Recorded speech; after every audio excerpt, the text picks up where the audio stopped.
Eagle 98.1 Game Day. Presented by your local Super Chevy dealers and Home Bank. Good for business, good for life. 98.1 Game Day is on the air. Presented by Super Chevy, your local Super Chevy dealers. It's time to talk LSU football on the flagship home of the Tigers. Call 225-499-9898. It's Eagle 98.1 Game Day. Now, live from the Mercedes-Benz of Baton Rouge studios, here's Charles Hannegriff and Richard Dixon.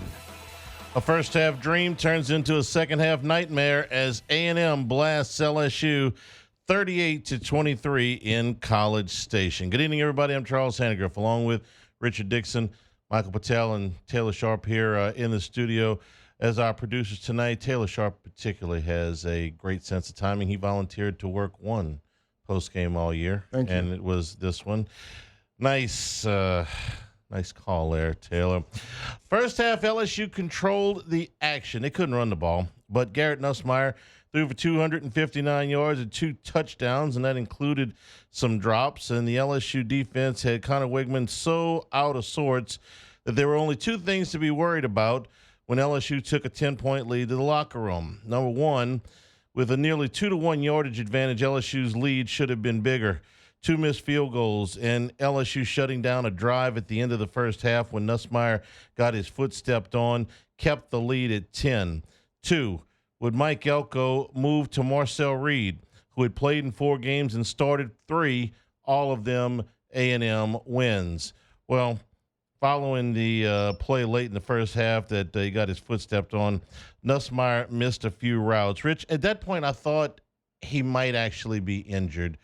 He was missing some throws that ordinarily he makes. One in particular to Anderson on an out route where Anderson was open for a sizable gain, at least 20, and Nussmeier threw the ball well out of bounds. And I began to wonder at that point if he was having a hard time planting, getting a good push off, because there were 2 or 3 throws that he missed early in the second half, even one at the end of the first half, and you went, uh-oh, maybe he's not quite right here with the ankle. Yeah, I mean, after his foot got stepped on, he played his worst football, and he started sailing balls, making bad decisions. It really looked to me like it might have affected him because the throws were wide. And then when you're talking about the Anderson, that was an easy throw, wide open. It's something that he completes 10 out of 10 times, and it just got bad for him. I thought that he was laboring a little bit, but I kind of talked myself out of that a little bit later on, but just follow along with me. They got to a point in the second half where everything changed, and that drive was their second drive of the second half. And on that drive, LSU had the ball down in their own territory because the A&M punter's pretty good, and they started driving their own 12-yard line. That drive got them to a 3rd and 2 on the first sequence. They had thrown to Lacey for 6. They had after their obligatory false start to begin the drive. Yeah. They got 8 yards of the original 10 that they needed. And it was 3rd down and 2. And this is where everything changed for the Tigers. Nussmeier rolling to his left, trying to buy some time, put up what, in my opinion, was his worst decision and throw of the year. A floater that was intercepted by B.J. Mays and returned inside the LSU 10-yard line. Making matters worse, this is when Marcel Reed came in the ballgame. And I was surprised only that it didn't come 2 drives earlier. I thought that Reed would start the second half for A&M, and it seemed like when he came in the game, LSU had no idea who he was. If you have a backup quarterback that hasn't played, I guess I get that a little bit. We were in the Georgia Dome in 2001 when Rohan Davey got hurt, and Matt Mock had not played very much that year, and he came in, and his running threat absolutely threw Tennessee off their game. They were prepared for Rohan. They were prepared for the big arm. They were prepared for Josh Reed. They were not prepared for Matt Mock because he hadn't played, and LSU ended up winning the game. To not be prepared for Marcel Reed is inexcusable. He has started 3 games. He's played in 4. Everybody knows what he can do. And when he came in, it was like LSU started rustling through roster sheets going, who's this guy? And I didn't quite understand that. Reed ran it in on the first play, of course, and that made it 17-14 LSU.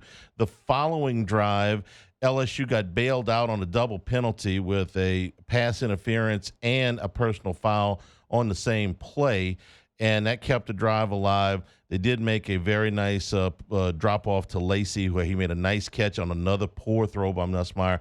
Lacey took it basically almost off the ground, got him in the field goal range. This was the third field goal that would go awry.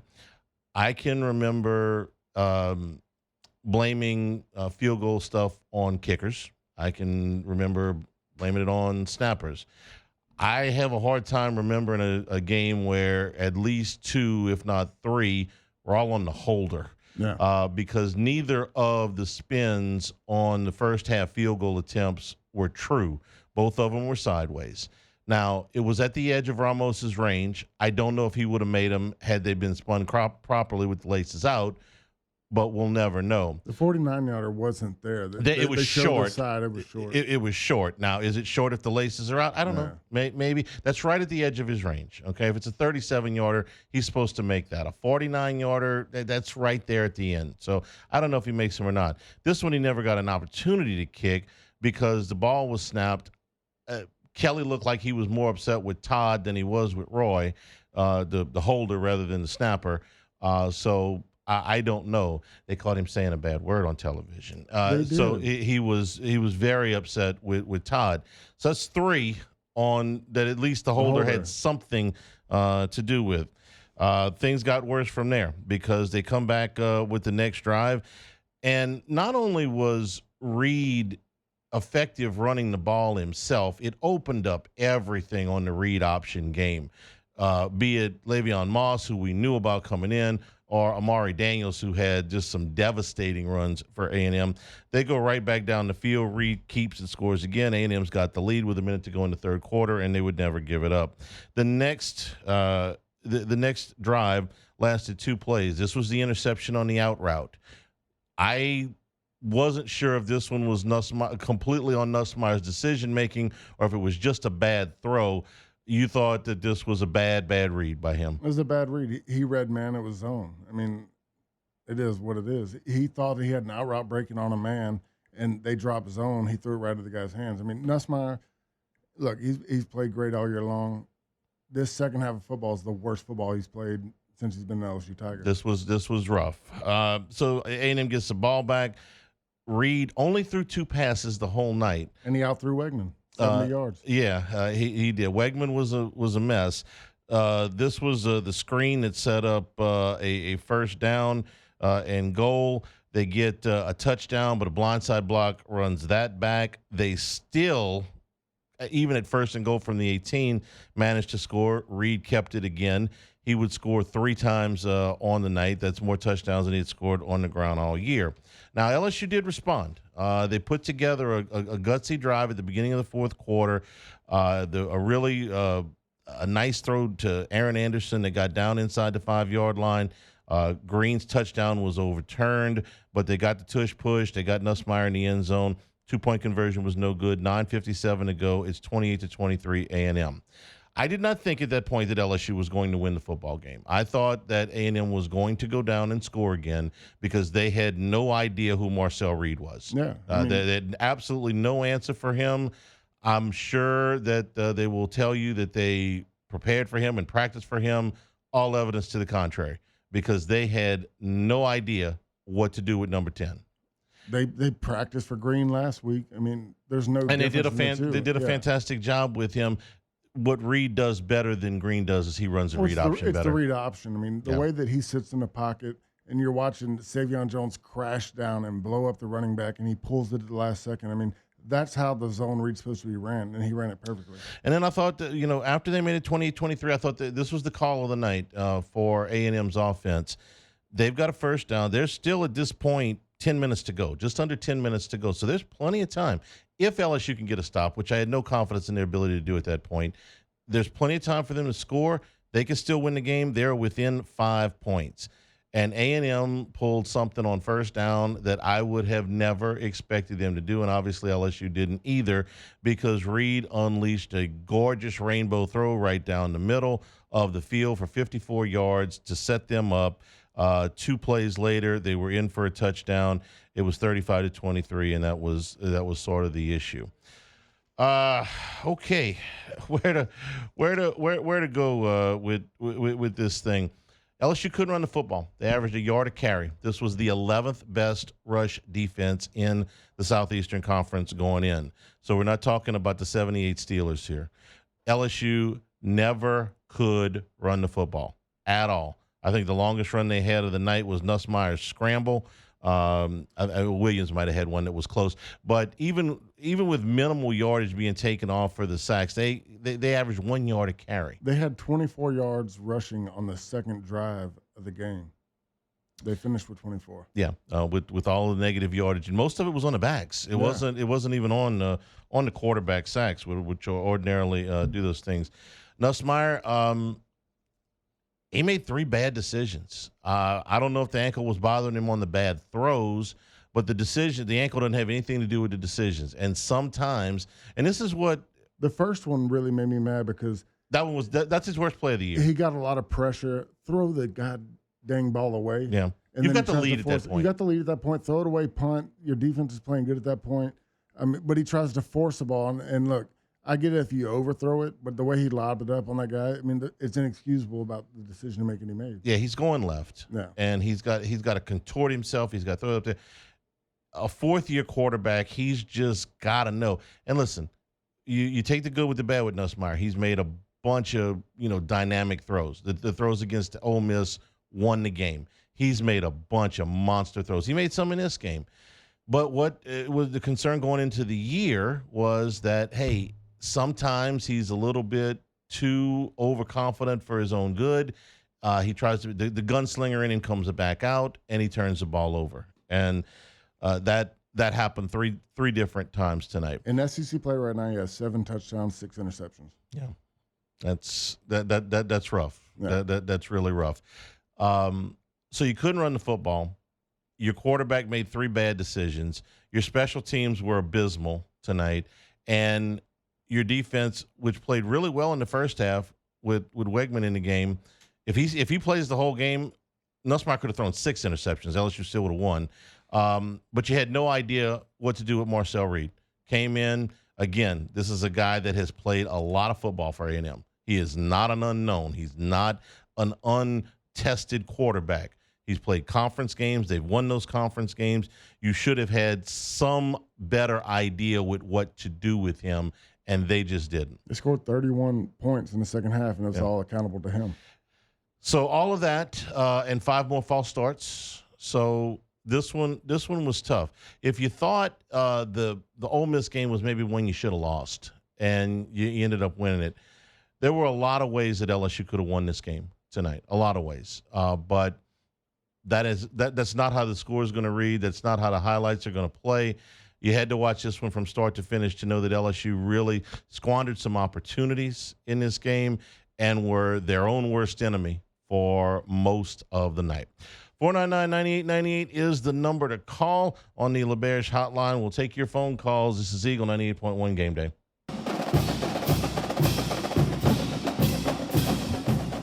Eagle 98.1 Game Day continues. A&M wins at 38-23.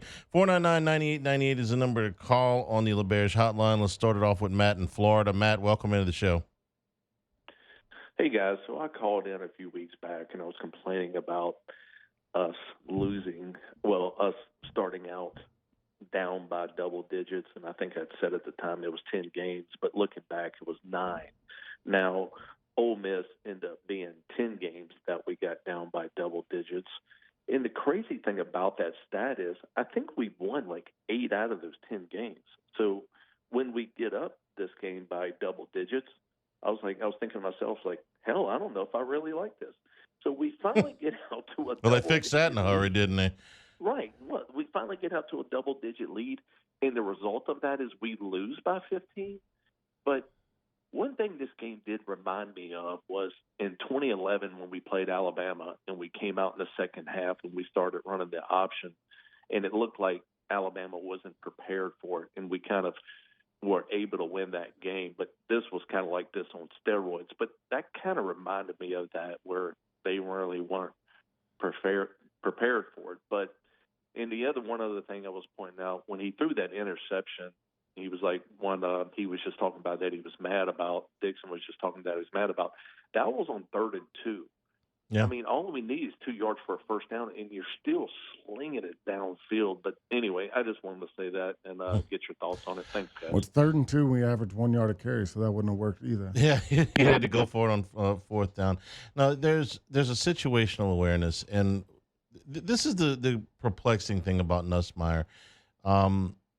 Dad's a football coach. He grew up in the game, and sometimes, and there are times where he makes the right decision. He's done it a ton. He's having a really good year. Okay, but tonight all evidence to the contrary. I mean, look what he did in the first half. I mean, it's the same defense. Yeah. It changed quarterbacks. I texted you in the first half. This is the best half of football he's played. This is the same defense, and in the second half, I don't know. We'll get a better look at the film. We'll see, but I don't know how much they changed up as far as the looks he was getting in the secondary. I know they got a better pass rush, but those interceptions were on him. I mean, with bad decisions, bad throws, both. Those take were a sack on him. or you get rid of the ball. You don't make dumb decisions. That's a football IQ thing. Yeah. It's 3rd down. You're deep in your own territory, and you got the lead. All 3 interceptions came in the plus side. I mean, that's what we can talk about, them putting up 38 points in the defense, whatever, with them going to Reed as a quarterback. Okay, I'm good. Every interception was in the freaking plus side of the football field. Yeah. It gave them short yardage. I mean, the guy ended up they had 130, 140 yards, whatever it was, passing yards. They gave them the short side of the field. It was just dumb decisions, bad timing. You don't do that on that side of the field. Now, look, I want to sit here and be mad at Nussmeier, but the game, he threw the ball freaking 50 times again. We have no rushing game. The rushing game is god-awful. When you average 1 yard a carry, you have nothing that can take the pressure off of Nussmeier. He has to make every freaking play. So as mad as I wanted to be at him for making dumb decisions, he has to make dumb decisions because he's got no other freaking option. 499-9898 is the number to call. Ryan's in New Iberia. Ryan, welcome into the show. Yes, sir. Thanks for taking the call. I have to echo what the previous caller just said. I think we're putting our quarterback in some bad situations for the start of the game because of our lack of running game. And if we're going to point fingers, I have to point it to that. We don't have a running game, and I could imagine being a quarterback for LSU with every time you drop back and throw the ball, it's a pressure situation. And it's more of a comment, not a question, how we fix our run game. But I think that's how. All right. You're in. This is the 8th play-in date. You kind of are what you are with the rush game. Right. They ran it better last week against Arkansas. Against but a bad rush defense. Right. And our 2 best games are against South Alabama and Arkansas rushing the ball.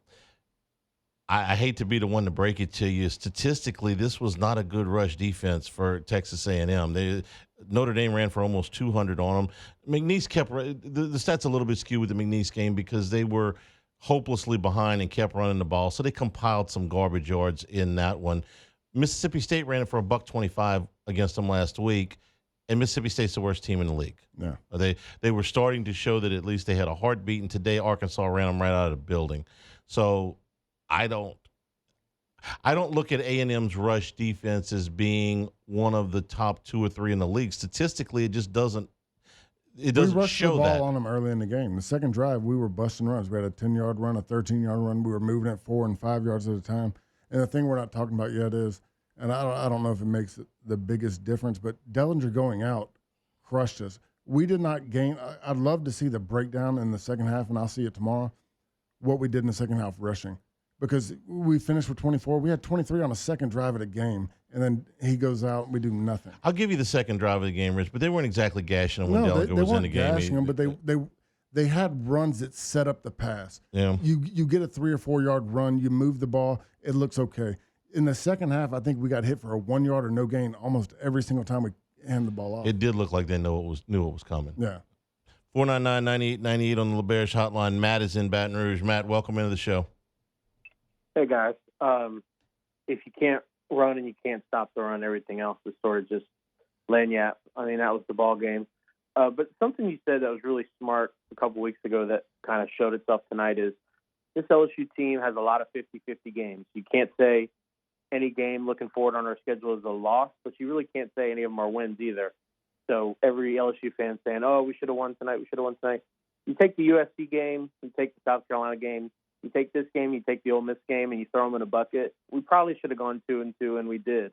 And so if you want to say we should have won tonight or we should have beat USC, you also got to admit we probably could have lost to Ole Miss or could have lost to South Carolina. So going into the bye week, probably exactly where we should be, and we got a chance to do just about everything we want moving forward. I agree 100%. Wow, that was really well said. We'll let him do the show. Yeah, he would do the rest of the show, man. We're going to take the rest of the night off. And I said that about a month ago, and I feel it even more strongly now.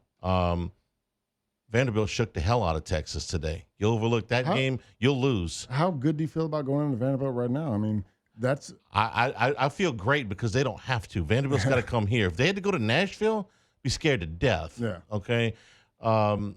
They're still fairly hard to beat in this building, though Ole Miss had every opportunity to do it, and 3 of the 4 games are here. But they're all Oklahoma showed a heartbeat today. They found a little something against Ole Miss. They were in that game for most of the way. They're not good, but they're not dead yet either. And in Alabama, they took care of a wounded Missouri team today. There's still plenty of talent over there. No, none of these, and then you got to go to Gainesville. So none of those are sure wins or sure losses. We've complained about the rushing game all year long. There's 3 games that made us feel okay, and we're like, oh, we got 101 yards, 135 yards, whatever. But this is a big problem. I mean, look, anytime your quarterback throws for 405 yards and you get beat by 15, that's freaking glaring. 31 points in the second half because you just keep, plus the 3 turnovers. Oof, man, it was a lot. It's going to be a rough film. It's going to be a rough film. Charlie, I'm sorry. It's going to be really hard. I'm going to watch it. I'm already in trouble at home. Already made the wife mad. But, right. I mean, this was a tough game to watch. 499-9898 is the number to call. We'll take more of your thoughts on tonight's 38-23 Texas A&M victory. Eagle 98.1 game day.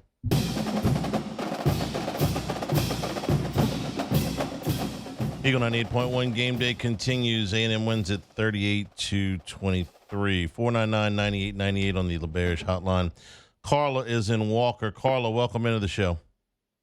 Hey, Hanny. Hey, Carla. Hey, Rich. Hey. First half of the game, I thought about calling in and asking if Richard Baker had a fan club so I could join. But my question, why didn't they plan for the second team quarterback? Who's That's an excellent question. I kind of asked it half tongue in cheek in the open, Rich. Obviously, they put some practice time in with Marcel Reed. They're not oblivious to the fact that this guy played a lot of football, but boy, it didn't look like it. No, I mean, look, when you're coming off a game going against a quarterback like Green from Arkansas, you feel like your guys understand the zone read option and the opportunity that the quarterback has to make the ball. But they were dominant in the first half. I mean, they did everything perfect. They knew the game plan for Wegman was executed perfectly. But when they got into it, I mean, look, I got to go back and watch the film, but there were plays we were crashing. I just thought the quarterback made great pulls. I mean, he was pulling it out of the running back's stomach as the running back's getting hit and kept making plays. Can I say that, and this is something Gordy and I used to talk about when LSU would play Florida when Urban Meyer was there, and he would leave the quarterback vulnerable to hits. And my thing was, go hit the quarterback every time. And if Percy Harvin lights you up, then so be it. But quit trying to slow play and take them both because you're not gonna. if they're going to give you a free shot on Tebow, go ahead and take it. All right. Marcel Reed weighs 180 pounds. Savion Jones outweighs him by 100 pounds. Okay. Now, Savion Jones is one of my favorite stories on this year's team. Okay. He has played his behind off. He put the work in the offseason. He gets my most improved award over, probably anybody on that team. And I love the way he played last week. I thought he played hard tonight. And he did what he's coached to do, which is he play that technique. But, boy, you know what I want him to do? I wanted him to go hit Marcel Reed so hard that he ended up somewhere in the third row. And if the back took the ball from Reed and ran 75 yards, so be it. But I'm going to hit the quarterback every time you give me a chance to. I agree. If I can legally hit the quarterback, I'm going to hit him as hard as I can every time. I'm going to make him pay a price for doing this. But they ride the mesh points, and they kind of let him play it off. And I don't know if Reed got hit, more than once, 2 or 3 times in this thing. That's me being a little bit frustrated, if you will. But let's be honest. If you're going to crash on the mesh point, make sure the quarterback gets hit. Reed never had to drive the field. No, he didn't. We gave him the ball inside the 25 twice, inside the 40 once. I mean, every drive he had, it was a short yardage situation to where you have so much to worry about. I mean, we can talk about the defense. This game, we lost offensively. This game was lost by the offense. Nussmeier had a abysmal second half. We couldn't run the ball. We couldn't do anything. And then we gave them short fields in the second half to where, I mean, look, the yardstick, we outgained them by almost 100 yards. We gave them the ball with opportune moments just to freaking get inside the red zone. Yeah. What do you think the plan was for Reed? Because they had to know that this was a possibility. I think they were going to try to mimic the Arkansas game plan. I mean, it was something that they kept in there. They talked about that if this happens. But, I mean, look, when you get into the game and you're dominating the original game plan, it's so hard to switch. The change of a quarterback is a big deal.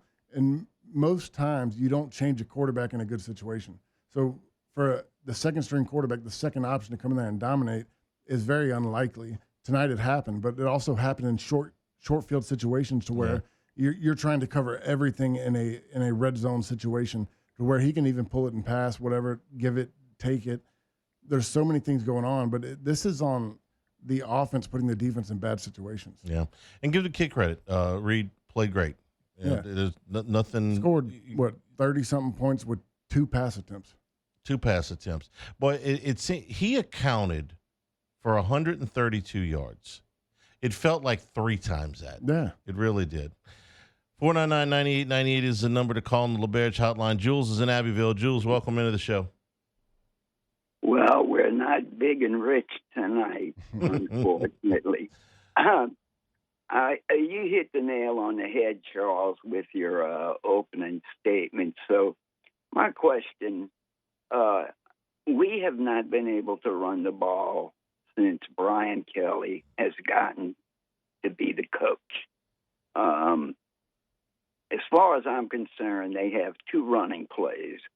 Hand off to the right side of the line, hand off to the left side of the line. And for some reason, tonight they chose to run it on 2nd and 10 and gain no yardage every time they ran it.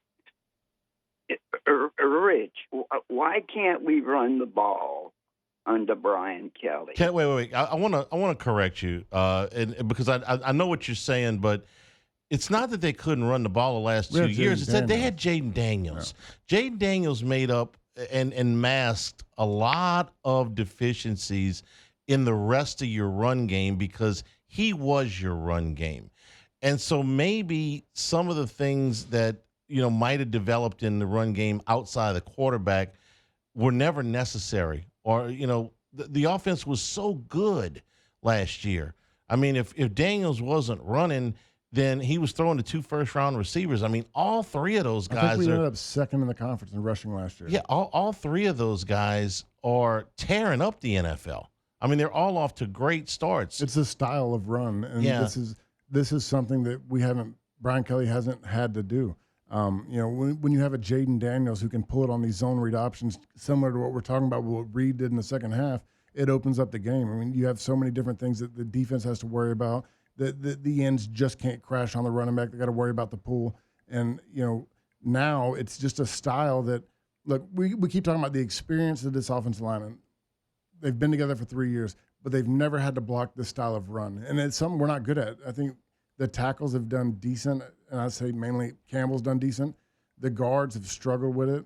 They're not getting to the second level to the linebackers. I mean, I'm going to go through the film tomorrow, and when we break it down on Monday, there was a couple of runs where it's the same thing every time.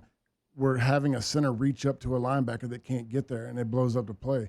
I mean, it was frustrating. I feel like we gave up on the run game in the second half. I don't know. We might have had less than 10 carries in the second half.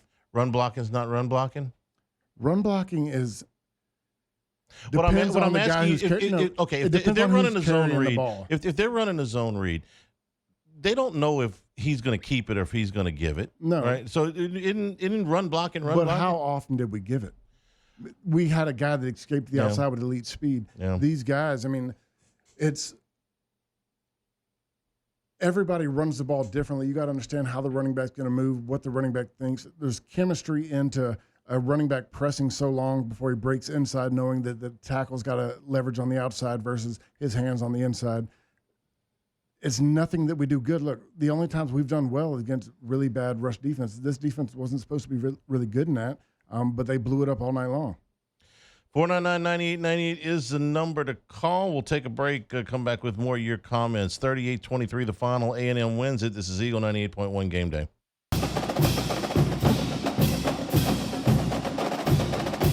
Eagle 98.1 Game Day continues. A&M wins it 38-23.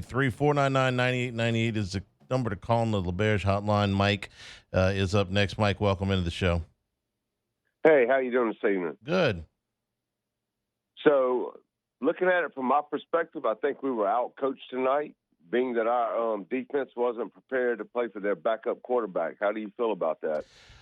I feel like that there's an awful lot of evidence to back that up, that they did not have a real good idea what to do with him. I disagree. I mean, look, it was not good when they swapped the quarterback, but we put the defense in terrible situations all night. Yeah. I mean, this was on the offense to me. I mean, when Nuss throws 2 interceptions inside the 30-yard line, they don't have to do much to get going forward. And look, yeah, once Reed came into the game, we were not prepared for that. But when you give them the ball on that side of the field, it puts so much pressure. I don't disagree with that. I mean, the one play that I thought completely swung all the momentum in the game was the interception that they got down at the 8-yard line.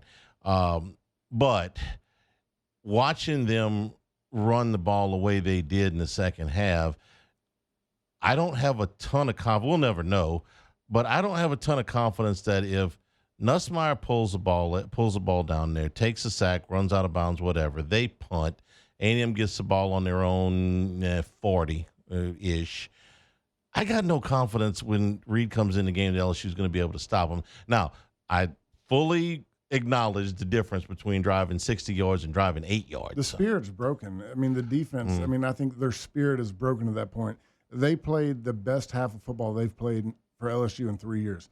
That was the best defensive half of football, the way they played, kept them to 7 yards. They were stopping the second-best rushing offense in the league. They had everything under control. But once you start giving that short side of the field, and look, the first interception, it was one-play touchdown. I don't know how many yards Reed was accountable for, but I mean the plays they made in that drive. That drive was one play. Yeah, he did the 8 yards. They scored, and then we had a missed tackle on it. It was just situationally we put them in such a bad situation that I think that their will was broken at that point. I mean, they did everything they could, and now their back's against the wall. I thought Blake Baker had a hell of a game plan for what they thought they were going to see.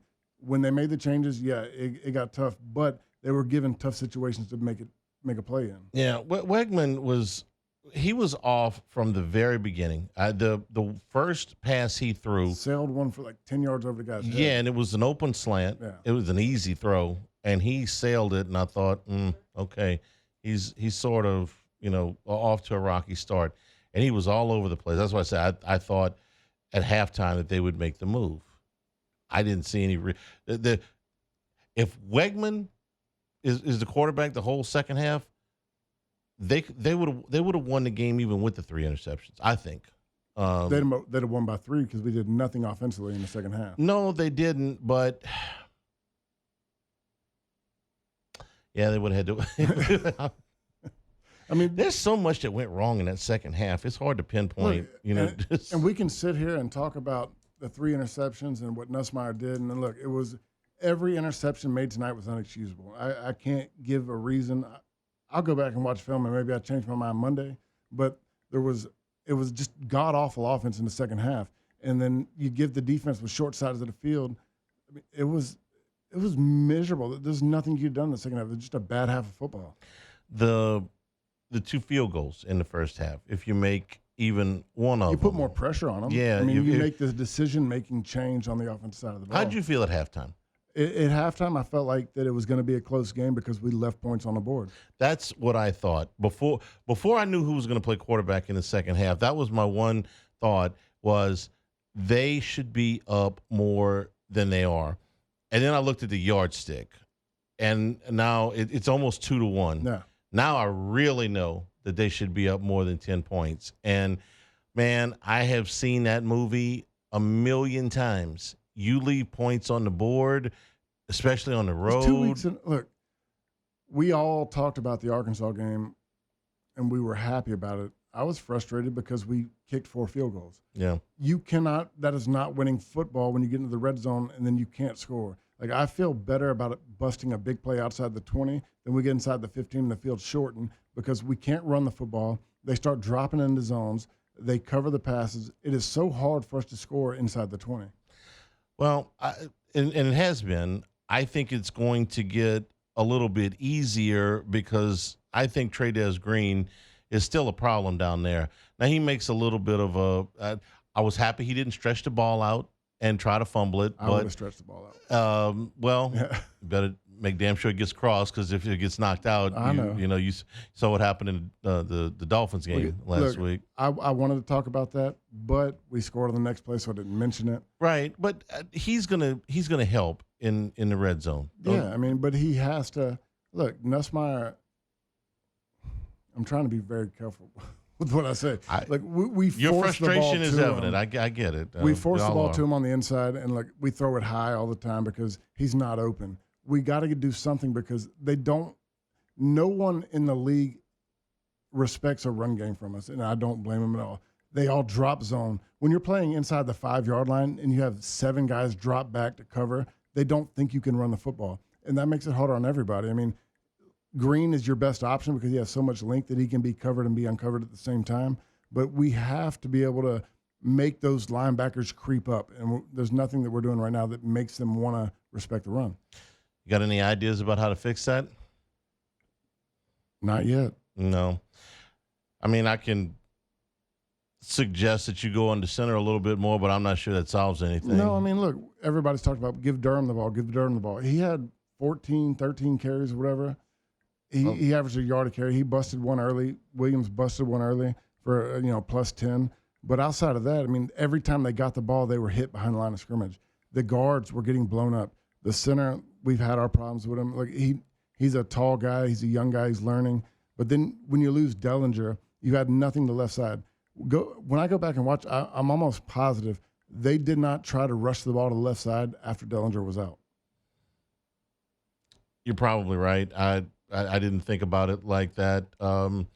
They had the redshirt freshman Mubenga in at left guard. That's something that we'll take a look at. It does feel like we're going to spend 2 weeks ranking reasons for the loss.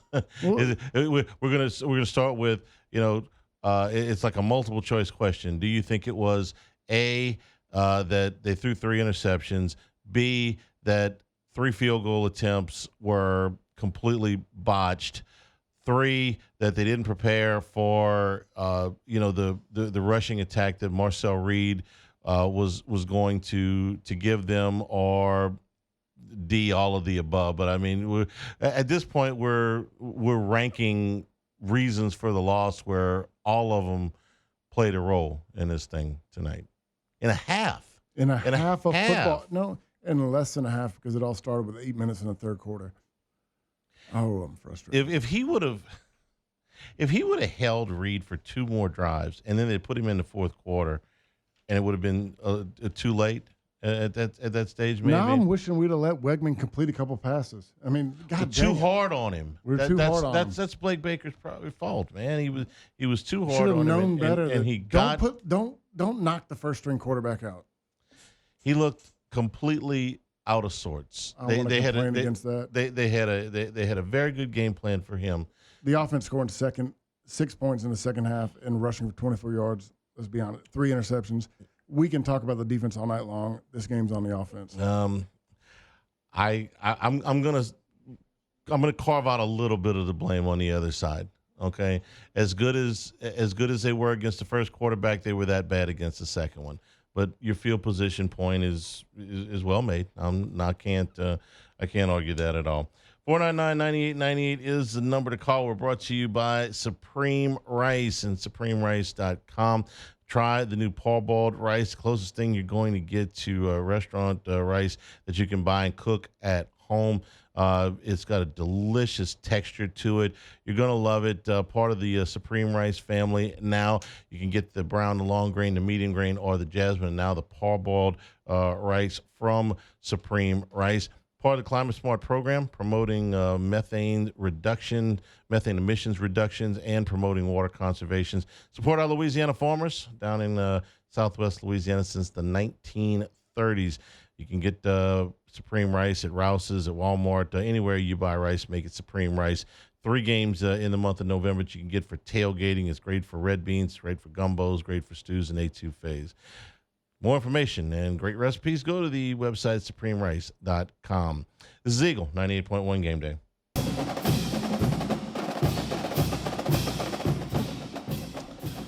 Eagle 98.1 Game Day continues. 499-9898 is the number to call on the Bears hotline. I'm alerted to this quote that Wilson Alexander from The Advocate got from Greg Penn. Said LSU's defense did not prepare for the possibility that A&M would turn to Marcel Reed. Quote, we didn't think that he was going to come in the game, so him coming in the game caught us off guard. Obvious. That's inexcusable. No. That's inexcusable. I'm sorry. And again, I gave an example at the top of the show for the SEC championship game in 2001. And Rohan Davies, a part of our Sunday football Sunday show. I'll talk to him tomorrow morning. But when Rohan went out of that game, Tennessee had no idea what to do with Matt Malk. And Malk hadn't played very much at that point in his career. That was Rohan's team in 2001. And he got hurt in the championship game. Tennessee had a game plan that was in place for Rohan, who, had a gigantic arm, and they were throwing the ball all the field. Josh Reed won the Biletnikoff that year. Tennessee was prepared for that. They had seen LSU early in the season in Knoxville. And when Malk came in, blew their mind.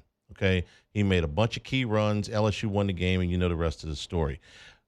I could take that, okay, because Malk really hadn't played very much to that point. Reed played 4 games. He started 3 of them. 3 of the games were against SEC teams. All of them were wins. If what Penn is saying is true, and I have no reason to believe that he would lie, then that's inexcusable. No. I understand if you say, listen, we spent most of our time preparing for Wegman because he's a starter, and not as much time preparing for the backup. Sure, there's only so much time you can practice. But if you're saying we didn't think he was going to come in the game, so we didn't do it, that's inexcusable.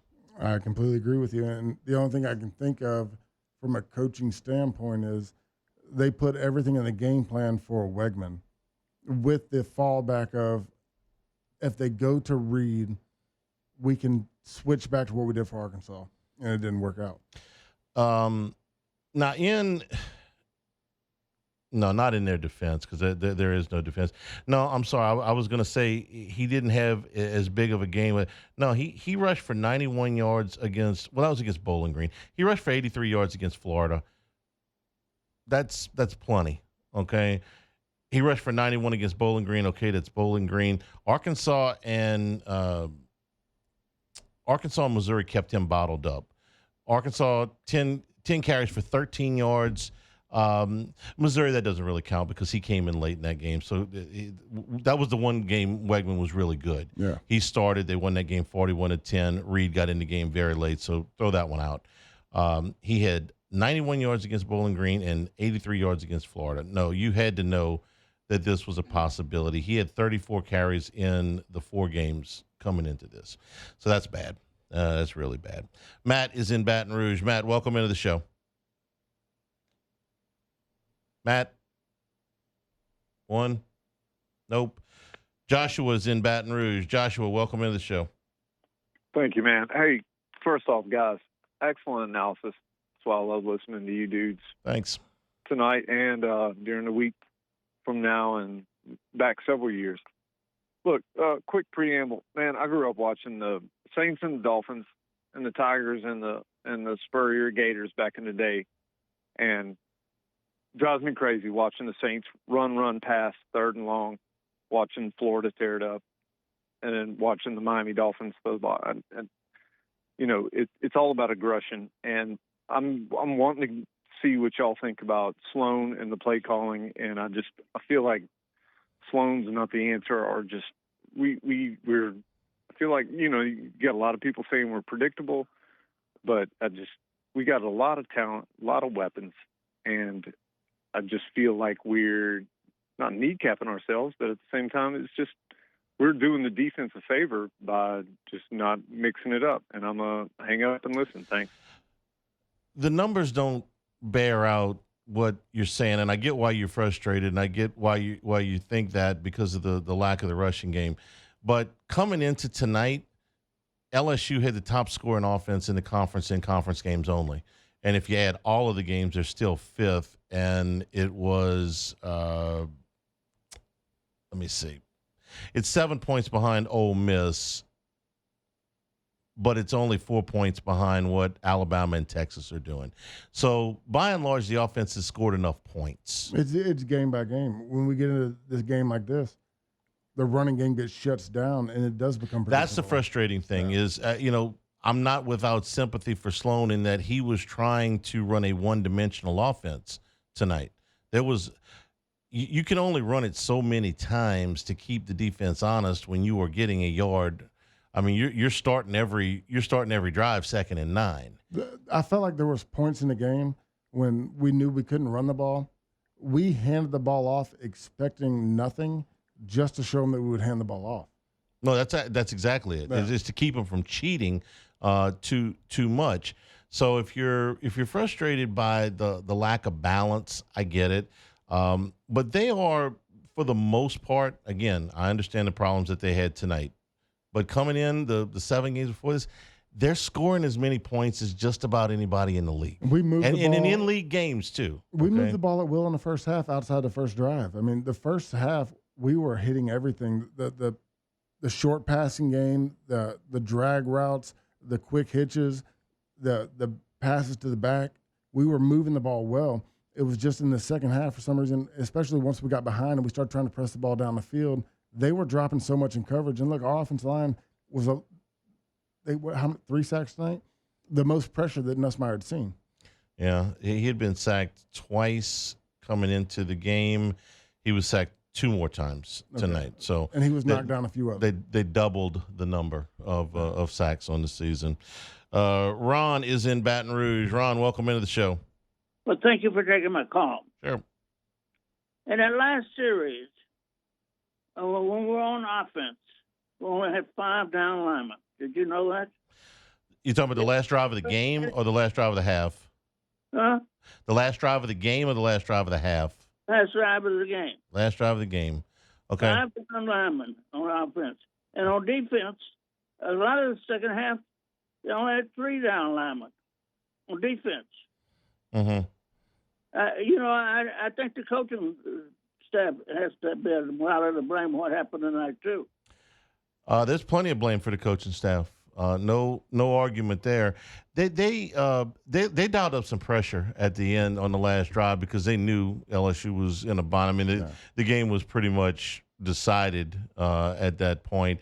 I would go back to the when it was 21-17, and Nussmeier threw the ball on the outside, and that was the one that was picked off at the 26-yard line. They threw something different at him that time, Rich, where he thought he had man coverage and did not. Yeah, I don't know if it was necessarily different from the whole game. It was just a misread. Yeah. They ran a play to where it was well covered. He was matched. He thought that he was going to have an outbreaker, and that I want to say it was the cornerback was going to carry him, but the cornerback dropped off, safety fell, and I got to go back and look at it. But they confused him. He thought he was in man coverage, had a free outbreaking route. The flat defender flared, got the pick, and he was totally confused. Was there a lot of that you could see it? Again, we're going to go back and look at this, but it seemed like they lost more one-on-one pass blocking battles tonight than they had previously. I think in the end of the game, I thought the first half, they were fine. I was talking to everybody like, this is what we do. We're a pass blocking guru. We can do that. I think when the pressure was dialed up, when we had to make passing plays and everybody in the entire United States knew we were going to throw the ball, they dialed things up and it got tougher. Yeah, all of that. Frustrating all the way around. Once you can't run the ball, and I really feel like we quit trying. Like we got to a point to where, look, we're going to run it on a second and long, whatever. The run that made me mad was early in the game on a third. It was the first field goal made or missed. I can't remember. We missed too many field goals tonight. But we had a third and long, and we had just completed a 3rd and 15, a 3rd and 10. I think we were in a 3rd and 9, 3rd and 10 situation, and we ran the ball trying to sneak past a blitz. I didn't like that run call right there because we had been pressing on those. But, look, they got beat tonight. We had the guard. They got pushed in there after Dellinger got hurt, struggled. But all around, I mean, we were very predictable once we couldn't move the ball. The last drive that they scored on to make it 28-23 was a 9-play drive. There were 2 runs on the drive, but not counting Nussmeier's, the tush push at the end. There were only 2 on that drive. There were none, obviously, on the next drive, but they were down 2 scores with under 8 minutes to go at that point. The drive before that was only 2 plays because that was the incompletion and then the interception. And the drive before that, they had 3 runs out of 9 plays. So no, and none of these runs that I'm talking about gain yards. So that's 3 drives, once with the lead by 3 points, once down 4 points, and once down 12 points. You got a variety here. You couldn't run it when you were ahead, but you couldn't run it when you were behind by a little bit, and you couldn't run it behind when you were behind by a lot. I want to say it put pressure on them because we weren't trying to run the ball, but we couldn't run the ball when we tried. So, I mean, there was I can sit here, and I was just as frustrated with everybody. The 3 picks were stupid, but he's got no help on the run game to take any pressure off of him. Here's an idea. Just came up with this. Brian Kelly said something this week. This was at the Monday press luncheon that it caught my attention, which he said we don't have a whole lot in the playbook that is what you call a quick hitter. There's not a lot of screens. They don't run the bubble hardly at all. There's not very many. They run it a little bit, but what you would call a long handoff, just these little throws out into the flats. Most of what they run is Nussmeier going through his progressions and throwing the ball down the field. And they've scored plenty of points doing that. In lieu of a running game, and you got 2 weeks now before Alabama comes here, and the season is not over, aggravating as everybody is tonight, myself included. Why not put a little bit of that in? Okay, these long handoffs, okay, these things that are getting the ball into your playmakers' hands on the perimeter in a hurry. I'm not saying go exclusively to that. Just add that. Because if you can't line up and run the football, you need something that is a little bit more fast developing to add to your arsenal. Yeah, and look, I hate to say this, but we try to do a few things out to the wide, throwing the ball like on a little flare route to the running back. I don't know. At some point, I don't know if a receiver was hurt, and I got to go back and watch the film, but Shelton Sampson got in a good bit tonight. Yeah. Did not block on the perimeter at all. Those guys whipped his butt all night long and blew up a few plays when we were trying to throw it out to Durham on the side, get an outside receiver block, get a few yards, like you're talking about, get rid of it out. It's not necessarily a run play, but it is an extended run play. But Shelton Sampson was in on 2 or 3 of them that I watched that he did not block a soul. He got beat. And that's the first time I've seen him in those situations. So I don't know. I got to go back and look if somebody got hurt, somebody got dinged up, but he was in on more situations in the passing game that. Well, put 14 out there because he's a big body, if nothing else. And, I'm not going to tell you he's a polished blocker, but as you pointed out in a couple of the film sessions that we've done, you can go look at these on YouTube, the Handycast. We've got the last 5 or 6. He is a willing blocker out there, if not a polished blocker. If you go back and watch the Arkansas game, he was our best blocking wide receiver, and it was something he's done really well. He's 260 pounds. I mean, he's 6'7". He's a freak athlete. Big guy. I mean, he's all a right, guy so, that can so get his arms get on. in somebody's way because you do.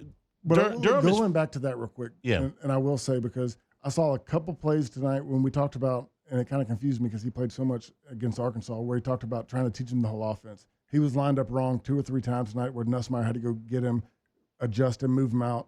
And maybe that's why at some point they put Sampson in because he knew where to be lined up and they didn't have to worry about that. But that's something that I'm going to make a note on to go back and watch. Yeah.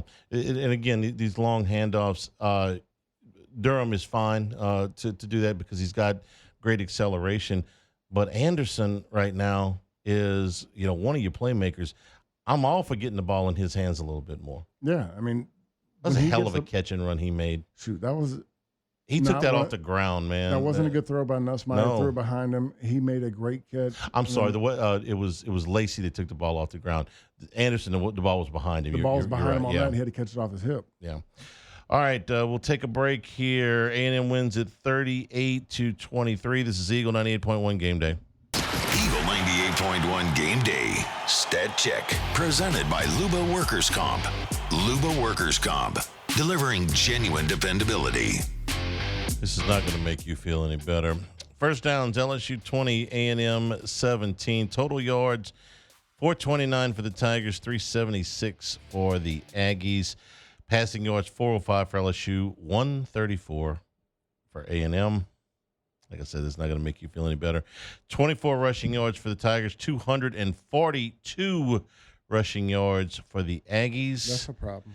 Penalties, 10 for 97 for A&M. And they got numerous personal foul penalties.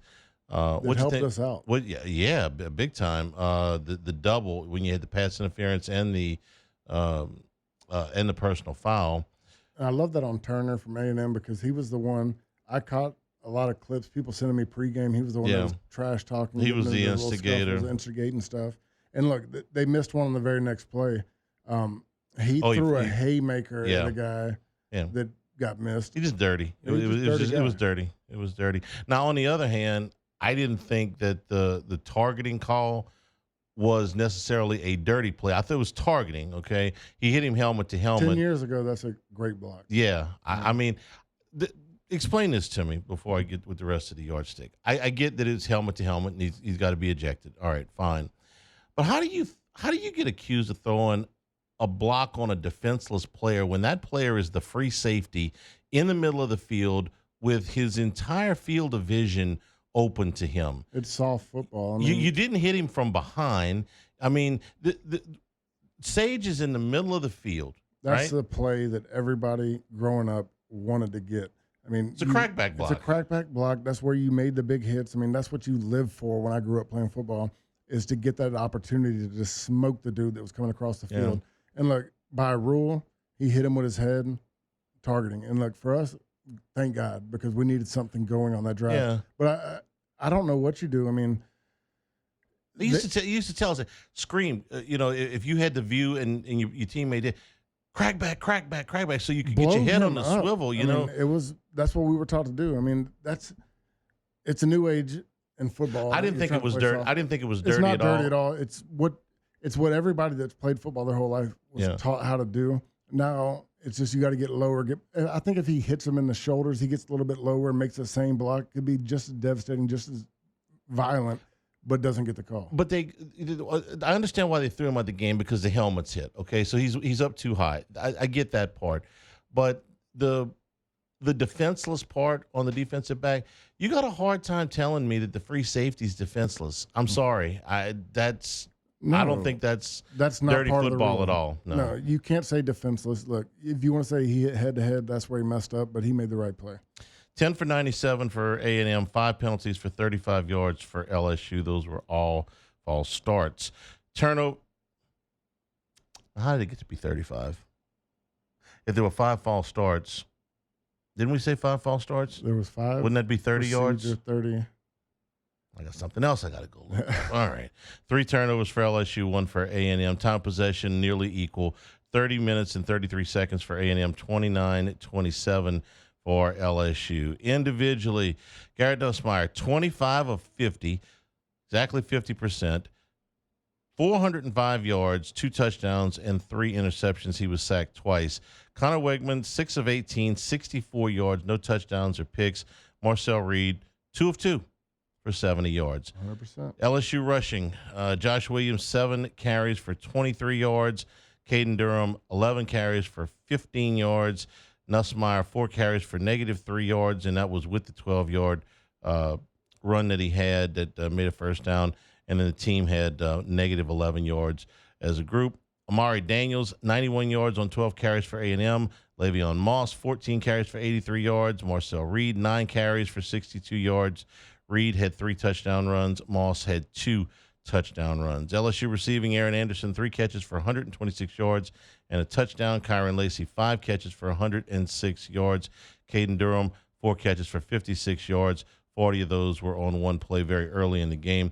Texas A&M only caught 8 passes on the night. Noah Thomas had the 54-yarder. That was his only catch. Le'Veon Moss had 3 for 42. Defensively, Braden Swinson and West Weeks led the way. I don't remember him making this many tackles. They got this wrong. Yeah, that's Witt. That's Witt. 7 tackles apiece, 6 solos for Braden Swinson, 2 for Weeks. Swinson also had 2 tackles for loss and a sack. The other sack went to Greg Penn. He had 6 tackles on the night, as did Sage Ryan. Torian York with 7 tackles for A&M to lead the way. They had 6 tackles for loss overall, besides the 2 sacks. So that's all those running plays you were talking about that got blown up. LSU punted twice for a 38-yard average. A&M punted 5 times for a 48.4-yard average, and 4 of those 5 kicks went inside the 20-yard line. I think that played a big part early on. It felt like we were battling from the goal line all night. Tyler White, the A&M punter, had an exceptional night. And that is your stat check. We're back with our final scoreboard. Eagle 98.1 Game Day. The Robinson Brothers Ford Lincoln College Football Scoreboard. Robinson Brothers Ford Lincoln on airline under the giant American flag. One game still in progress. If you're interested, I think I know why. Hawaii is leading Nevada 23-7 with about 2 minutes to go in the third quarter. Everything else has gone final. Number 1, Oregon beat number 20, Illinois 38-9 today. Dylan Gabriel threw 3 touchdown passes for the Ducks. Number 3, Penn State went to Wisconsin, beat the Badgers 28-13. Penn State looking ahead to next week's game with Ohio State, who won today 21-17 over Nebraska. Will Howard threw 3 touchdown passes for OSU. So the battle of the Big Ten top 5 teams next week, Penn State and Ohio State. That game is at Happy Valley. Number 5, Texas survived. Number 25, Vanderbilt gave them all they wanted today. 27-24 was the final. Quinn Ewers, 27 of 37, 288 yards and 3 touchdowns. Vandy was in it. They battled the whole way. They were just a little bit short. They have now beaten Alabama and gave Texas all they wanted at home. A little bit different on the road, which is why I'm glad LSU's not going to Nashville in a few weeks. Number 6, Miami pounded Florida State 36-14. Cam Ward did not throw a touchdown pass tonight. He threw for 208 yards. He did catch a touchdown pass. They ran the Philly special on him. These two teams do not like each other at all. And Florida State, who was undefeated a year ago in the regular season, is now 1-7. Number 11, BYU remained unbeaten. They beat UCF 37-24. Cougars now 8-0, 5-0 in the Big 12. Think they'll let them in the top 10 next week? I know one team's going to be dropping. Yeah. Number 12, Notre Dame beat number 24, Navy 51-14. Hand the midshipmen their first loss of the season. Navy had not lost a fumble all year. They lost 5 today. 6 turnovers total for the midshipmen. Riley Leonard threw a couple of touchdown passes for Notre Dame. Number 13, Indiana, without Curtis Rourke, their starting quarterback, remained undefeated. They beat Washington 31-17. Hoosiers 8-0, 5-0 in the Big Ten. They picked quarterback Will Rogers for Washington twice. Ran one of them back for a touchdown. It was a defensive lineman that got that one. Number 15, Alabama, no problems with number 21, Missouri. 34-0 was the final there. Jalen Milroe threw for 215 yards. Brady Cook started this game, opened up 7 for 9, had to leave in the second quarter. Drew Pine threw a whole bunch of interceptions, and Alabama cruised. Hospital wasn't close enough. No, I guess not. Number 16, Kansas State wins 29-27 over Kansas. Number 18, Ole Miss beat Oklahoma 26-14. Jackson Dart threw for 311 and a score in that one. Oklahoma showing some signs of life behind Jackson Arnold at quarterback. Did not score, though, in the second half. Barn burner in Durham. Number 22, SMU wins 28-27 over Duke. That was in overtime, despite 3 touchdown passes from Malik Murphy for Duke. SMU 7-1, 4-0 in the ACC. They get undefeated Pitt next week. Virginia Tech beat Georgia Tech 21-6. It was North Carolina over Virginia 41-14. Both teams now 4-4. Ohio beat Buffalo 47-16. It was Memphis over Charlotte 33-28. Tulane goes to 6-2, 4-0 in the American with a 45-37 win over North Texas. Malachi Hughes. Late, y'all. Makai Hughes, 195 yards and a touchdown for Tulane. Arkansas beat Mississippi State 58-25. The team LSU held in check scored 58 points today and had over 650 yards of total offense. Taylon Green, who LSU pretty much corralled last week, threw for 314 yards and 5 touchdowns. Will they have over 300 yards rushing? They did. 30-something last week? Yeah. Big difference. Week-to-week league. App State beat Georgia State 33-26. Miami of Ohio over Central Michigan 46-7. East Carolina beat Temple 56-34. Iowa over Northwestern 40-14. Minnesota beat Maryland 48-23. It was UConn over Rice 17-10. Wake Forest beat Stanford 27-24. Baylor beat Oklahoma State 38-28. Feeling a little bit better about Dave Aranda. They've evened their record at 4-4. They could have got that one at Colorado. Yeah, feel real good, but they blew that one on the Hail Mary. TCU beat Texas Tech 35-34. An 84-yard touchdown ended up being the winning score for TCU. James Madison beat Southern Miss 32-15. It was Akron over Eastern Michigan 25-21. Ball State beat Northern Illinois 25-23. Bowling Green over Toledo 41-26. Western Michigan over Kent State 52-21. UMass over Wagner 35-7. Tulsa over UTSA 46-45. Cal beat Oregon State 44-7. Colorado State over New Mexico 17-6. South Alabama beat UL Monroe 46-17.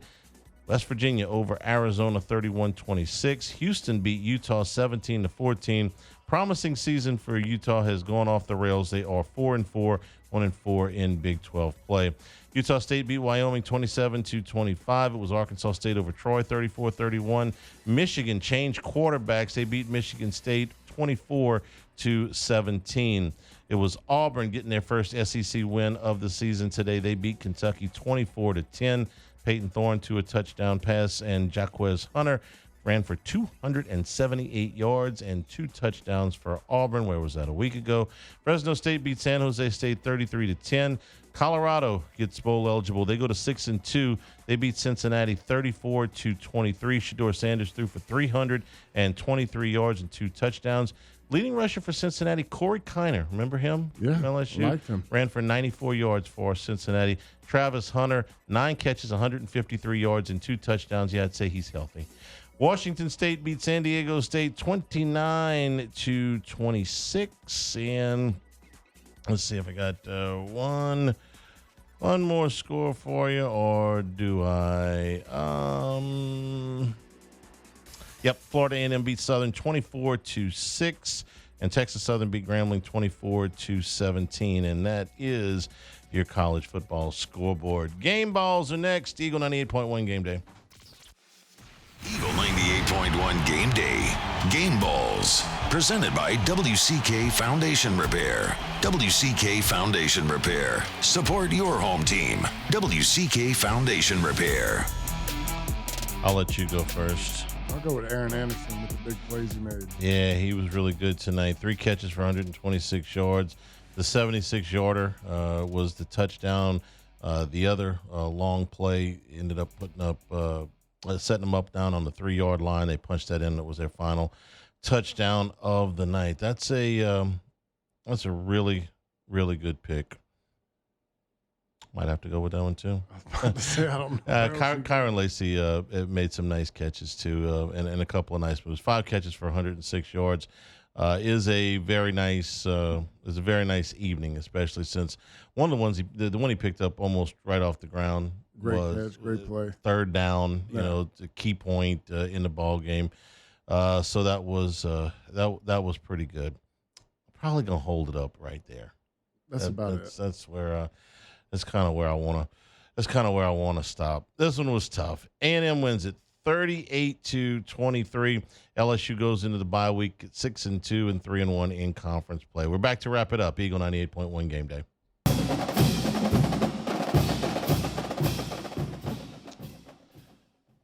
Wrapping things up here late night on Eagle 98.1 Game Day.